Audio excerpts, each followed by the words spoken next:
I first heard about the lake of no return from an old fisherman at a bait shop in northern Minnesota. I had stopped there to buy supplies before heading into the woods for a few days of filming. When I mentioned I was looking for unusual places, he stopped tying his fishing line and stared at me for a moment. Then he asked a strange question. "Do you believe lakes can remember people?" I laughed, thinking he was joking. He didn't laugh back. Instead, he pointed to a faded map pinned to the wall behind the counter. There was a small blue circle deep inside the forest. No name printed on it. Just a handwritten note, "Don't stay after dark." "That's the lake," he said quietly. "The one people don't come back from." Naturally, I had to see it. The lake wasn't easy to reach. There was no official trail leading to it, just a narrow path that hunters sometimes used. The deeper I went into the forest, the quieter it became. No peaceful quiet. Empty quiet. No birds, no insects. Even the wind seemed to disappear between the trees. After nearly 3 hours of hiking, the forest suddenly opened up, and there it was. The lake. It was larger than I expected. Perfectly round. The water was dark, almost black. Not the normal dark green you see in the northern lakes. This looked like a giant mirror of ink. The strange part was the surface. Not a single ripple. No wind touching it, no fish breaking the water. Just perfectly still. I set my backpack down near the shoreline and walked closer. That's when I noticed the dock. An old wooden dock extending about 20 feet into the lake, rotting, crooked, like it had been abandoned decades ago.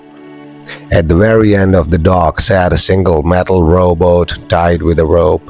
The boat was old, but not as old as the dock. Someone had been using it recently, which didn't make sense, because according to the fisherman, nobody came back from this lake. Curious, I stepped onto the dock. The wood creaked beneath my weight, each step echoing across the silent water. Halfway down the dock, I noticed something carved into the wood railing. Names, dozens of them. Different handwriting, different years. Some going back 50 years. At first I thought they were just visitors marking their trip, until I saw the words carved beneath the names. Every single one had the same sentence written beside it. Went out. But none of them said, came back. I kept walking toward the end of the dock, towards the boat, and that's when the water moved, just slightly. One small ripple spread across the perfectly still surface, right beneath the boat. At first I thought maybe a fish had surfaced, but then I saw something beneath the water. A shape, directly under the boat, long, pale, and slowly rising toward the surface. The shape beneath the boat kept rising, slowly, too slowly, like something that had all the time in the world. I leaned forward, at the edge of the dock, trying to see through the dark water. At first it was just a pale blur, but then the surface of the lake began to distort slightly. The water above the shape trembled, like something breathing beneath it. I stepped closer to the boat, the rope tying to it. The dock creaked gently, and that's when the shape reached the surface. For a moment I thought it was a body, a long white figure floating just under the water. But then it moved, not drifting, turning. The shape slowly rotated between the boat until it was directly facing upward, facing me, and suddenly I understood what I was looking at. A face, a human face just beneath the water. Eyes open, skin pale, hair floating around the head like weeds, but something was wrong. The face wasn't looking up at the sky. It was looking directly at me. Through the water, our eyes locked for a second, then the surface broke. A pale hand shot out of the water and grabbed the edge of the boat. I stumbled backward on the dock. The boat rocked violently. Water splashed across the wood, but the hand didn't pull the body up. It just held the boat steady, like whoever or whatever was under the water was using the boat to look at me. Then something even stranger happened. Another hand appeared on the other side of the boat, then another. Hands rising silently from the water, gripping the boat.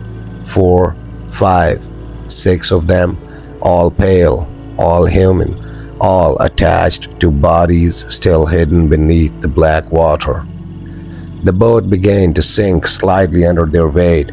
The rope stretched tight against the dock post, and the lake, which had been perfectly silent all day, finally made a sound, a whisper. Dozens of voices speaking at once beneath the surface, soft, distorted by water, but repeating the same phrase again and again. Went out. The hands tightened their grip on the boat. The whispers grew louder. Then the rope snapped. The boat drifted away from the dock, pulled slowly toward the center of the lake, and every single pale hand still held onto it from below. I watched in frozen silence as the boat moved farther out into the dark water, until it finally stopped in the middle of the lake, and then the hands let go. One by one, they disappeared beneath the surface. The boat floated alone again, rocking gently, waiting. The boat floated quietly in the middle of the lake, completely still again, like nothing had just happened. I stood frozen on the dock, staring at it. Every instinct told me to leave, to walk back into the forest and never look at that lake again. But then something changed. The boat moved, just a little. It slowly turned in the water until the front of the boat was facing the dock, facing me. Then it began drifting back. No wind, no waves, just slowly gliding across the perfectly still surface. Back toward the dock, back toward me. My heart started pounding. The whispers I heard earlier were gone. The lake was silent again, but the boat kept coming. Closer, closer, until it gently bumped against the side of the dock. The metal hull tapped softly against the wood, and the rope that had snapped earlier was suddenly tied again, perfectly, like it had never broken. I stared in disbelief. Then I noticed something inside the boat, a pair of wooden oars. They hadn't been there before. They were resting neatly across the seats, like someone had just placed them there, an invitation or a demand. Then the lake spoke again, not whispers this time, just one voice from beneath the water, clear, right below the dock. Your turn. The words echoed across the still surface, and suddenly the waters around the boat began to move again, but this time it wasn't just hands. Faces appeared beneath the surface, dozens of them, pale, silent, eyes open, all staring toward the dock, waiting. My flashlight shook in my hand as I stepped backward. That's when I saw something carved into the last plank of the dock. A name that hadn't been there before, fresh, deep, cut into the wood. My name. And beneath it, the same two words carved under every other name. Went out. I didn't wait to see anything else. I ran all the way back through the forest until I reached the main road. I never went near that lake again, but sometimes at night, when everything is completely silent, I hear water moving outside my house, soft, slow, like oars dipping into a lake, and every time I look out the window, I swear I see a metal rowboat drifting in the darkness, waiting for someone to go out.